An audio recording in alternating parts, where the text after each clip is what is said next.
Lahore defence में तबलीगी जमात चली गई। तबलीगी जमात चली गई तो वहां पर जाकर के दरवाजे खटखटाए।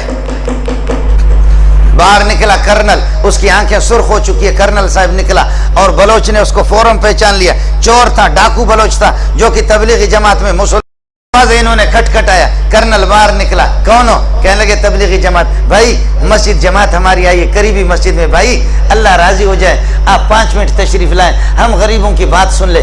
कर्नल ने यहाँ पर अमीर साहब को सीने में हाथ दिया, हाथ दे करके धक्का दिया। कहने लगे जाओ जहन्नम में जाओ, फ्रांस में तबलीग करो, बरतानिया में तबलीग करो, वहाँ हिंदुस्तान में जा करके। यहाँ तुम लोग मुझे तबलीग करते, तुम्हारे बाप से ज्यादा मैं जानता हूँ, तुमसे ज्यादा मैं खुदा के हकाम को जानता हूं। तुम लोग किसको तबलीग करते हो? जाओ फ्रांस में। आप समझ रहे? जरा सुन लेना, आपको मजा आएगा। अरे तूने सारा निजाम कर, बैठ जा अपनी जगह पर। कर्नल साहब ने यहां पर सीने में हाथ देकर के धक्का दिया अमीर साहब को। कहने लगे जाओ जहन्नम में, उधर जाकर के फ्रांस में तबलीग, मुसलमानों को तबलीग करते हो, हम तुमसे ज्यादा जानते हैं। आप मेरी बात समझे?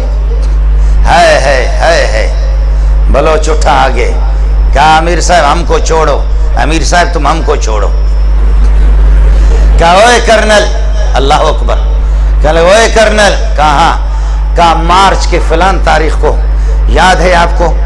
मार्च के फलान तारीख को कराची से तू 2-3 गाड़ियों में अपने फौजियों समेत, तुम्हारी फैमिली भी तुम्हारे साथ ही है गाड़ी में, फौजी भी 1-2 गाड़ियां आपके साथ थी, आप कोयटे जा रहे थे। खुशदार से जब आप गुजरे, फलान पहाड़ पर जब आप गुजरे, आपको याद है कि दाएं बाएं तरफ पहाड़ों पर मोर्चों पर लोग बैठे हुए थे और वहां कुछ कोई नकाबपोश, अड़े कोई नकाबपोश था। अड़े तुमको याद है ऐसा कोई नकाबपोश था?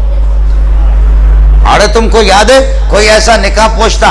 और जब उसने तुम लोगों को आवाज दी, तुम्हारे फौजियों को कहा, दरमियान रास्ते पर उन्होंने ये एक पत्थर रख करके रोड ब्लॉक किया था, खबरदार नहीं गुजरना। फौजियों को कहा फौरन हथियार डालो, वरना हमारे बंदे बैठे हुए वहां पर गोलियों से तुम्हें छलनी कर देंगे। तुम्हें याद है कि नहीं है? तुम्हारे साथ 4-5 फौजी थे, उन्होंने हथियार डाल दिया और आकर अड़े हमने तुमसे कहा तुम मोबाइल निकालेगा, तुम मोबाइल निकालेगा, तुम ये है कि पैसा निकालेगा, तुमने थोड़ा सा अड़े गड़बड़ किया, तुम्हारे मुंह पे एक आदमी ने थप्पड़ मारा नहीं मारा? कहने लगे कर्नल हैरान है कि ये जालिम का बच्चा एक-एक चीज बता रहा, एक-एक चीज बता रहा। कहने लगे अड़े तुम्हारे मुंह पे कोई थप्पड़ मारा नहीं मारा? कहते मारा। कहते अड़े वो हम था, अड़े वो हम था। आप समझ रहे? वो कहता कि क्या भाई? अरे वो हम था, उस वक्त तू बदमाश था, तुझसे बड़ा बदमाश मैं था, तेरी जुर्रत मैंने देखी, तू कसम उठा, तेरे आंसू आ रहे थे नहीं आ रहे थे? अल्लाह अकबर, अल्लाह अकबर। अल्लाह ने कर्नल के दिल को फौरन बदल दिया। मेरा खालिक इन्न कुलूब बनी आदम बैन इस्बाइर रहमान युक़ल्लिबु कैफ़ यशा। इब्ने आदम के दिल सारे मेरे खालिक के दस्ते कुदरत में है, अल्लाह जैसे चाहता फेर देता है। कर्नल के आंसू आगे अमीर साहब के पांव पे पड़ने लगे। कहने लगे अमीर साहब खुदा इलियास के कब्र पर नूर नूर और रहमतों की बारिश कर दे। इलियास कैसे? इस किस्म के बेगैरत और ऐसे जानवर बलोचों को भी तुमने मुसलमान बना दिया। खुदा इलियास पर रहम करे। इस किस्म के जलील बलोचों को, इस किस्म के डाकुओं को तुमने, अल्लाह अकबर। कर्नल ने कहा मैं तुमसे माफी मांगता हूं, तुमसे वो कर्नल ठीक हो गया, लेकिन कर्नल चलते चलते इनका दोस्त तो हो गया, दोस्त हो कहने लगे तुम्हारी बात वाकईतन ऐसे जानवर को इस जालिम के बच्चे ने मेरी बीवी के सामने मेरे मुंह पे थप्पड़ मारा। इस जालिम के बच्चे ने हमारे जेब भी खाली के 5 रुपए भी नहीं छोड़े। कुर्बान जाऊं इलियास की कब्र पे, कुर्बान जाऊं कि ऐसे लोगों को हम लोग फौजी लोग काबू नहीं कर सके। शाबाश शाबाश, इनको तबलीगों ने इनको कंट्रोल कर लिया। फिर कर्नल ने थोड़ी देर के बाद मजाक किया, कहते वे बलोच का बच्चा, अरे तुम्हारा बाप यहाँ से जाएगा, अभी मैं फौजियों को फोन करता हूँ तुमको पकड़ करके तुमको उल्टा लटकाएंगे। तो क्या कहते हैं बलोच का? अरे तुम फौजी को फोन नहीं करेगा, हम तुम्हारा गला दबाएगा। आप समझ रहे नहीं समझ रहे? जी हाँ, ये वो लोग हैं कि जिन्होंने वाकई मुझसे खुद बयान किया है। मैं इंशाल्लाह आपसे मिला भी सकता हूँ। अल्लाह की कसम ऐसे बहुत से लोग हैं, आप चोर कोई डाकू, अगर आपको बावर नहीं है तो मैं बलोचिस्तान के सरदारों से अभी भी आपकी मुलाकात टेलीफोन पे करा सकता हूं। अगर मौली शबीर कहे कि मौली मंजूर ने चैनल बदल दिए तो मैं ऐसे सरदारों से भी आपकी मुलाकात करा सकता हूं, आपकी गुफ्तगू करा सकता हूं जिन्होंने सैकड़ों लोगों को कत्ल किया। आज तक न मौलाना अमीरुल मोमिनीन नवाज शरीफ ने उनको शिकार किया, न उनको गिरफ्त कर सके, न अमीरुल मोमिनीन जरदारी ने उनको गिरफ्तार किया, न यह कि मोहतरमा अलैहा मालिया वफिया माफिया वलहा माला बेनजीर ने उनको गिरफ्तार किया। आज तक किसी ने उनको गिरफ्तार नहीं किया। अमीरुल मोमिनीन नवाज शरीफ अपने लिए शरीफ है, लेकिन इस किस्म के जालिमों को, इस किस्म के डाकुओं को, ऐसे कातिलों को जो बलोचिस्तान के मैं जानता हूं सैकड़ों को किसी ने आज तक गिरफ्तार नहीं किया। आपके सरहद के अंदर कितने पठार है, किसी ने भी उनको गिरफ्तार नहीं किया। उनको अगर गिरफ्तार किया तो तबलीगी जमात ने, मोहम्मद की जमात ने गिरफ्तार किया।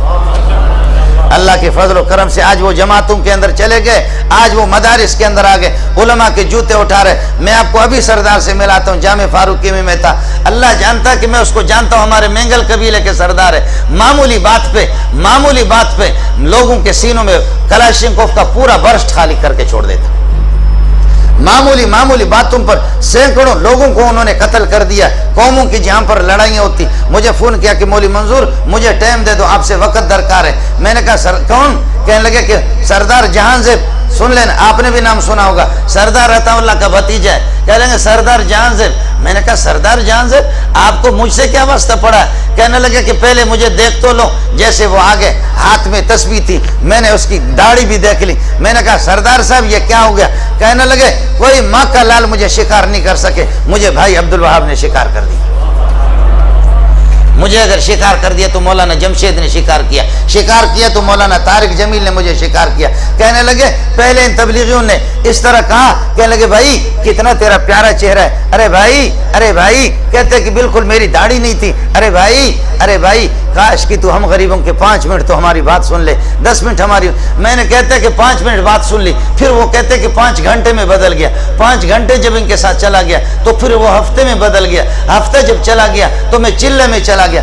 पूरे चिल्ले के दौरान इन जालिम तबलीगों ने मुझसे बर्तन धुलवाते रहे।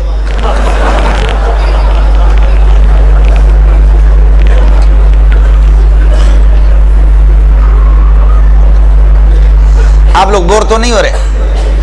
पूरे चिल्ले के दौरान कहने लगे मुझे ब्लेड भी नहीं दिया, मैं नमाज भी नहीं पढ़ता था, मैं सोता था। कहते कि पहले तो मैं चर्च का नशा भी करता था, नशा भी मेरा छूट गया।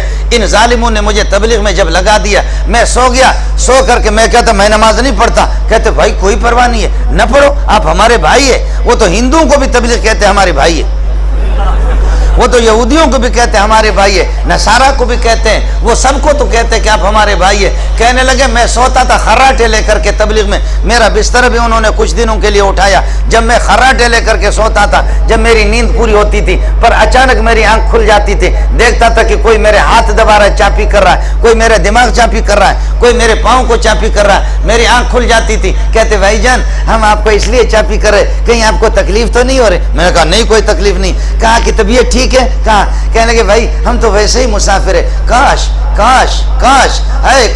अगर आप 2 रकात पढ़ लेते तो कितना ही अच्छा होता। कहने लगे मैं 2 रकात उठ करके पढ़ने लगा, वुजू बना करके 2 रकात। उसके बाद तबलीगी अमीर साहब कहते कि मेरे चेहरे पर यह कि हाथ फेर करके कहते कुर्बान जाऊं, कैसा जन्नती चेहरा है, कैसा गुलाब के फूल की तरह चेहरा है। काश इस पर दाढ़ी होती कितना ही अच्छा होता, इस पर दाढ़ी होती कितने। कहते मौली साहब ब्लेड ही नहीं दिया उन्होंने,